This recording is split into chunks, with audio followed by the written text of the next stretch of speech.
TN. പ്രതാപനും DCC president Jose വള്ളൂരിനുമെതിരെ DCC ഓഫീസിന്റെ മതിലിൽ തന്നെ പോസ്റ്ററും പ്രത്യക്ഷപ്പെട്ടിട്ടുണ്ട്. ജെയ്സൺ ക്ഷാമവളപ്പിൽ നൽകും വിവരങ്ങൾ തൃശ്ശൂരിൽ നിന്ന്. ജെയ്സൺ, വലിയ തോൽവി, ചെറിയ തോൽവിയല്ല വലിയ തോൽവി എന്ന് തന്നെ പറയേണ്ടി വരും കെ മുരളീധരൻ. അദ്ദേഹം വടകരയിൽ നിന്ന് തൃശ്ശൂരിൽ എത്തിയത് മുതൽ വലിയ രീതിയിൽ സംഘടനാ വീഴ്ചകൾ ഉണ്ടെന്ന തരത്തിലുള്ള ചർച്ചകൾ തന്നെ വന്നിരുന്നു. ഇപ്പോൾ ഡി.സി.സി നേതൃത്വത്തിനെതിരെ രൂക്ഷമായ ഭാഷയിൽ തന്നെ മുതിർന്ന നേതാക്കൾ വിമർശനം ഉന്നയിക്കുന്നു. പരിശോധിക്കുമെന്ന് തന്നെ മുതിർന്ന നേതാക്കൾ കെ.സി. വേണുഗോപാൽ ഉൾപ്പെടെയുള്ളവർ പറയുകയും ചെയ്യുന്നുണ്ട്. എന്താണ് യഥാർത്ഥത്തിൽ തൃശ്ശൂരിൽ സംഭവിച്ചത് കോൺഗ്രസിൽ? വിനീത വേണു, ഞാനിപ്പോൾ നിൽക്കുന്നത് മുരളി മന്ദിരത്തിലാണ്. ഒരുപക്ഷെ കെ മുരളീധരൻ വിജയിച്ചിരുന്നെങ്കിൽ കെ മുരളീധരന്റെ ഓഫീസാക്കാൻ കെ മുരളീധരൻ തീരുമാനിച്ചിരുന്നത് മുരളി മന്ദിരത്തിലാണ്. ഇപ്പോൾ മുരളി മന്ദിരത്തിൽ വന്ന് നിൽക്കുന്നത് പത്മജ വേണുഗോപാലിന്റെ വാർത്താ സമ്മേളനത്തിൽ പങ്കെടുക്കാൻ വേണ്ടിയാണ്. BJP നേതാവായ പത്മജ വേണുഗോപാലിന്റെ വാർത്താ സമ്മേളനത്തിൽ പങ്കെടുക്കാൻ വേണ്ടി വന്ന് നിൽക്കുകയാണ്. ഇനി തൃശ്ശൂരിലെ കോൺഗ്രസ് രാഷ്ട്രീയത്തിലേക്ക് വരാം. ഈ തൃശ്ശൂരിലെ കോൺഗ്രസ് പാർട്ടി നേരിടുന്ന ഏറ്റവും വലിയ പ്രതിസന്ധി എന്ന് പറയുന്നത് കേരളത്തിൽ 2 സീറ്റുകളിൽ UDF പരാജയപ്പെട്ടു. ആ 2 സീറ്റുകളും ഉൾപ്പെടുന്നത് തൃശ്ശൂർ ജില്ലയിലാണെന്നാണ്. അതായത് സമ്പൂർണമായ ഒരു പരാജയം തൃശ്ശൂർ ജില്ലയിലെ പാർട്ടിക്ക് ഉണ്ടായിരിക്കുന്നു എന്ന് പറയേണ്ടി വരും. ആലത്തൂരും അതുപോലെ തന്നെ തൃശ്ശൂരും പരാജയപ്പെട്ടിരിക്കുന്നു. അതിലുപരിയായി തൃശ്ശൂരിൽ BJP വിജയിച്ചിരിക്കുന്നു. BJP വൻ ഭൂരിപക്ഷത്തോടു കൂടി വിജയിച്ചിരിക്കുന്നു എന്നതാണ് എല്ലാവരെയും ഞെട്ടിച്ചിരിക്കുന്നത്. ഇടത് വലത് മുന്നണികളെ ഒരുപോലെ ഞെട്ടിച്ചു. ഇന്നലെ വൈകിട്ട് കെ മുരളീധരൻ ഇനി താൻ രാഷ്ട്രീയം ഉപേക്ഷിക്കുന്നു, പൊതുപ്രവർത്തനം ഉപേക്ഷിക്കുന്നു എന്ന് പറഞ്ഞുകൊണ്ട് അതിവൈകാരികമായി താമസിക്കുന്ന വീട്ടിൽ നിന്നും കോഴിക്കോട്ടേക്ക് മടങ്ങിയത് മുതൽ തൃശ്ശൂരിലെ കോൺഗ്രസ് രാഷ്ട്രീയം പുകയുകയാണ്. ഇന്ന് പുലർച്ചയോടുകൂടിയാണ് കോൺഗ്രസ് ജില്ലാ കമ്മിറ്റി ഓഫീസിന് മുമ്പിൽ ജോസ് വള്ളൂരിനും അതുപോലെ തന്നെ ടി.എൻ. പ്രതാപനുമെതിരെ പോസ്റ്റർ വരുന്നത്. ജോസ് വള്ളൂർ രാജിവെക്കുക, ടി.എൻ. പ്രതാപനെതിരെ നടപടിയെടുക്കുന്ന അടക്കമുള്ള പോസ്റ്ററുകൾ ഉടൻ തന്നെ പാർട്ടി പ്രവർത്തകരെത്തി ആ പോസ്റ്റർ മാറ്റുന്നു. പിന്നീട് യൂത്ത് കോൺഗ്രസിന്റെ സംസ്ഥാന ജനറൽ സെക്രട്ടറി ഉൾപ്പെടെ നേതാക്കൾ എത്തി പരസ്യമായി വാർത്താ സമ്മേളനം നടത്തി പ്രഖ്യാപിക്കുന്നു ഇവർ രാജിവെക്കണം, ഇവർ BJPക്ക് നട തുറന്നു കൊടുത്ത നേതാക്കളാണ്, ഇവരെ തുടരുന്നതിനെ കുറിച്ച് ചിന്തിക്കാൻ പോലും ഇനി കോൺഗ്രസ് നേതൃത്വത്തിന് കഴിയില്ല എന്നടക്കമുള്ള രൂക്ഷമായ വിമർശനത്തിലേക്ക് പോകുന്നു. അതിനും അപ്പുറത്തേക്ക് ഒരു പടി കടന്ന് കെ മുരളീധര വിഭാഗം അല്പസമയത്തകം യോഗം ചേരുന്നുണ്ട്. അതിനുശേഷം വരും ദിവസങ്ങളിലും ഇന്നും നാളെയും അടുത്ത ദിവസങ്ങളിലുമായി വലിയ രീതിയിലുള്ള പ്രതിഷേധ പരിപാടികൾക്കാണ് അവർ കോപ്പുകൂട്ടുന്നത്. ഏതായാലും കഴിഞ്ഞ കുറച്ചു കാലത്തെ ഇടവേളയ്ക്ക് ശേഷം വലിയ രീതിയിലേക്ക് തൃശ്ശൂരിലെ കോൺഗ്രസ് രാഷ്ട്രീയം പൊട്ടിത്തെറിയിലേക്ക് കടന്നു എന്ന് പറയാം. എല്ലാ നേതാക്കളും ഇപ്പോൾ നിശബ്ദരാണ്. ടി.എൻ. പ്രതാപനും അതുപോലെ തന്നെ മറ്റെല്ലാ നേതാക്കളും ഒരു കാര്യവും പ്രതികരിക്കാൻ തയ്യാറായിട്ടില്ല. അത്രയേറെ പ്രതിസന്ധിയിലേക്ക് തൃശ്ശൂരിലെ കോൺഗ്രസ് എത്തിച്ചേർന്നിരിക്കുന്നു എന്നതാണ് യാഥാർത്ഥ്യം. വരും ദിവസങ്ങളിൽ കോൺഗ്രസിൽ നിന്ന് ആളുകൾ പോകുമെന്ന ഭയം നേതാക്കൾക്കുണ്ട്.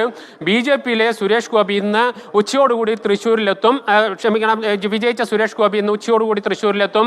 അതോടുകൂടി തൃശ്ശൂരിലെ രാഷ്ട്രീയ മേഖലകളിൽ വലിയ മാറ്റങ്ങൾ ഉണ്ടാകുമെന്ന പ്രതീക്ഷ തന്നെയാണ് ഇരു മുന്നണികൾക്കുമുണ്ട്. കോൺഗ്രസിനൊപ്പം തന്നെ ഇടതുപക്ഷവും അത്തരത്തിൽ ആശങ്ക പങ്കുവെക്കുന്നുണ്ട്. വരും തിരഞ്ഞെടുപ്പുകളിലും ഇതിന്റെ പ്രതിഫലനം ഉണ്ടാകുമെന്ന കാര്യം ഉറപ്പാണ്. അതുകൊണ്ട് തന്നെയാണ് കോൺഗ്രസിലെ യുവാക്കളും അതുപോലെ തന്നെ കെ മുരളീധര വിഭാഗവും മറ്റ് ഒട്ടുമിക്ക നേതാക്കളും ഒരുപോലെ തൃശ്ശൂരിലെ കോൺഗ്രസിന് ഒരു സർജറി ആവശ്യമാണ്, ശക്തമായ നടപടികൾ ആവശ്യമാണ് എന്ന നിലയിലേക്ക് പരസ്യമായ അഭിപ്രായ പ്രകടനങ്ങളുമായി വരുന്നത്. ഏതായാലും വരും ദിവസങ്ങളിൽ ഞാൻ കഴിഞ്ഞ ബുള്ളറ്റിനുകൾ പറഞ്ഞതുപോലെ തന്നെ തൃശ്ശൂർ വലിയ വാർത്താ കേന്ദ്രമായി മാറും. ഒരു ഭാഗത്ത് സുരേഷ് ഗോപിയും അദ്ദേഹത്തിന്റെ ഇടപെടലുകളിലൂടെയും മറുഭാഗത്ത് കോൺഗ്രസിനകത്തെ പൊട്ടിത്തെറികളിലൂടെയും ഒക്കെ വലിയ രീതിയിൽ വാർത്തയാകാൻ പോവുകയാണ്. അതോടൊപ്പം തന്നെ ചേലക്കരയിൽ ഇനി ഉപതെരഞ്ഞെടുപ്പ് വരികയാണ്.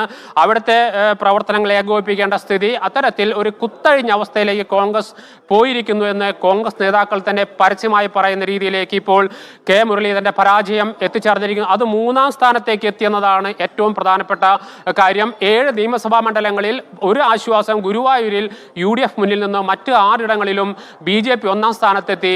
ഏതായാലും വരും ദിവസങ്ങൾ കോൺഗ്രസിന് വലിയ അഗ്നി പരീക്ഷയുടെ തന്നെയായിരിക്കും. ഇനിയും വാർത്താ കേന്ദ്രം എന്നതിൽ തർക്കമില്ല ജെയ്സൺ. ഇതിൽ പ്രധാനപ്പെട്ട കാര്യം കെ മുരളീധരൻ ഇന്നലെ വൈകാരികമായി പ്രതികരിക്കുന്നത് നമ്മൾ കണ്ടതാണ് ജെയ്സൺ പറഞ്ഞതുപോലെ. പക്ഷേ അദ്ദേഹം ജില്ലാ നേതൃത്വത്തെയോ അല്ലെങ്കിൽ അവിടുത്തെ സംഘടനാ പ്രശ്നങ്ങളെ മാത്രമല്ല സംസ്ഥാന നേതൃത്വത്തെയും വിമർശിക്കുന്നു. എനിക്ക് വേണ്ടി പ്രചാരണത്തിന് മുതിർന്ന നേതാക്കൾ ഉൾപ്പെടെ എത്തിയില്ല എന്നൊരു വിമർശനമാണ് അദ്ദേഹം ഉന്നയിക്കുന്നത്.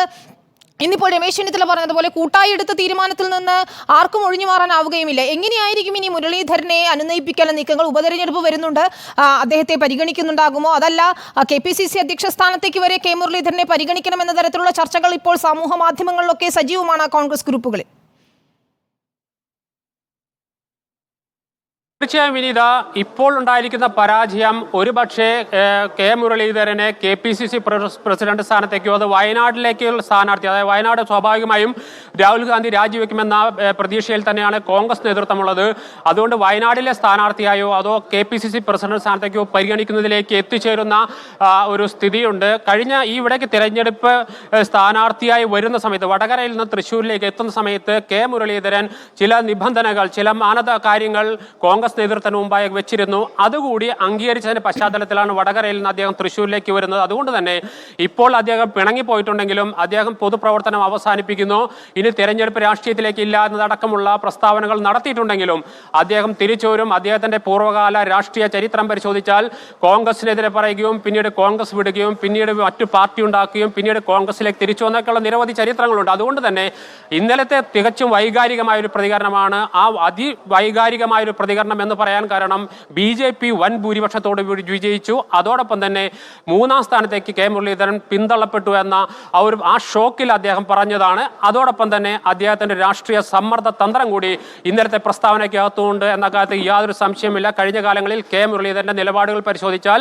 രാഷ്ട്രീയം അറിയാവുന്ന, രാഷ്ട്രീയം ശരിയായി ഉപയോഗിക്കാൻ കഴിയാവുന്ന ഒരു നേതാവാണ്. കെ കരുണാകരന്റെ പുത്രനാണ്. അതുകൊണ്ട് തന്നെ ഈ കഴിഞ്ഞ ദിവസം അദ്ദേഹം പൊതുപ്രവർത്തനം അവസാനിപ്പിക്കുന്നു എന്ന് പറയുന്നത് ഒരു വൈകാരികമായ ഒരു പ്രതികരണം മാത്രമായി കാണാൻ കഴിയൂ.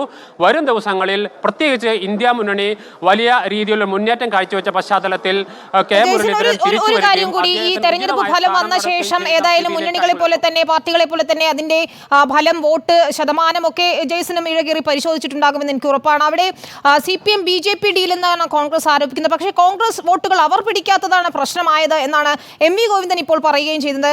ഏത് രീതിയിൽ, എവിടെയാണ് വോട്ട് ചോർച്ച സംഭവിച്ചിരിക്കുന്നത് എന്നാണ് വിലയിരുത്തുന്നത്? തീർച്ചയായും കഴിഞ്ഞ തവണ 4 ലക്ഷത്തിന് മുകളിൽ വോട്ട് TM പ്രതാപനുണ്ടായിരുന്നു. ആ വോട്ടാണ് 3.25 ലക്ഷത്തിനും അടുത്തേക്ക് എത്തിച്ചേർന്നത് കെ മുരളീധരന്. കഴിഞ്ഞ തവണ LDF സ്ഥാനാർത്ഥിയായ രാജാജി മാത്യു തോമസിനേക്കാൾ ഒരു 12,000 വോട്ട് മാത്രം കൂടുതൽ വോട്ട് മാത്രമാണ് VS സുനിൽകുമാർ പിടിച്ചത്. യഥാർത്ഥത്തിൽ ഇവിടെ സുരേഷ് ഗോപിക്കുള്ള വോട്ടായിരുന്നു എന്നതാണ് യാഥാർത്ഥ്യം. BJPക്കുള്ള വോട്ടായിരുന്നില്ല. ന്യൂനപക്ഷ വോട്ടുകൾ നിരവധി വന്നിട്ടുണ്ടെന്ന് ഇന്നലെ കെ മുരളീധരൻ തന്നെ തുറന്ന് സമ്മതിക്കുന്ന സ്ഥിതിയുണ്ടായിരുന്നു. മുന്നോക്ക വിഭാഗങ്ങളിലെ വോട്ടുകൾ പൂർണ്ണമായി വന്നത് സുരേഷ് ഗോപിയായിരുന്നു. അത്തരത്തിൽ സുരേഷ് ഗോപിക്കുള്ള വോട്ട് എന്ന നിലയിലാണ് വലിയ തോതിൽ എല്ലാ മേഖലകളിൽ നിന്നും വോട്ട് വരാനിടയുണ്ടായത്.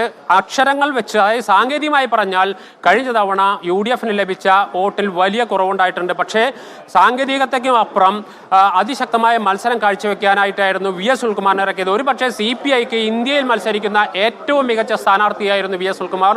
വലിയ പ്രതീക്ഷ LDFനുണ്ടായിരുന്നു. അതുകൊണ്ട് തന്നെയാണ് ആ മത്സരത്തിലേക്ക്, ശക്തമായ മത്സരത്തിലേക്ക് സുരേഷ് ഗോപിയെയും മുരളീധരനെയും നേരിടാൻ VS സുനിൽകുമാർ വന്നത്. പക്ഷേ അതൊക്കെ നിഷ്പ്രഭമാക്കിക്കൊണ്ട് ഒരു ത്രികോണ മത്സരം എന്ന ഒരു രീതി തുടക്കത്തിലൊക്കെ ഉണ്ടായിരുന്നു. പോലും തിരഞ്ഞെടുപ്പിന്റെ ഫലം വന്നപ്പോൾ ത്രികോണ മത്സരമായിരുന്നില്ല, ഏകപക്ഷീയമായ വിജയമായിരുന്നു BJPക്ക് ഉണ്ടായത്. അതുകൊണ്ട് തന്നെ ഇത് വലിയ പ്രതിസന്ധിയിലേക്ക് പോകും. ഇടതുപക്ഷത്തിന്റെ കോട്ടകൾ എന്നറിയപ്പെടുന്ന നാട്ടിക ഉൾപ്പെടെയുള്ള മണ്ഡലങ്ങളിൽ വലിയ ഭൂരിപക്ഷം സുരേഷ് ഗോപി നേടി എന്നത് വരും കാലങ്ങളിൽ തൃശ്ശൂരിലെ രാഷ്ട്രീയം, പ്രത്യേകിച്ച് തൃശ്ശൂരിലെ രാഷ്ട്രീയം, വരുന്ന തിരഞ്ഞെടുപ്പുകളിൽ ഉണ്ടാകാനുള്ള മാറ്റങ്ങളെല്ലാം ഈ തെരഞ്ഞെടുപ്പിന്റെ പശ്ചാത്തലത്തിൽ വിലയിരുത്താനാകും. ശരി, ഏതായാലും BJP CPM ഡീലുണ്ടെന്നാണ് കോൺഗ്രസ് ആരോപിക്കുന്നത്. പക്ഷേ കോൺഗ്രസ് വോട്ടുകൾ കൃത്യമായി BJPക്ക് പോയി എന്നാണ് CPMന്റെയും ആരോപണം. വരും ദിവസങ്ങളിലും തൃശൂർ ചർച്ചാ കേന്ദ്രമാകുമെന്ന് ഉറപ്പാണ്. ജെയ്സൺ ചാമോളപ്പിൽ വിവരങ്ങൾ നൽകിയായിരുന്നു. നമുക്ക്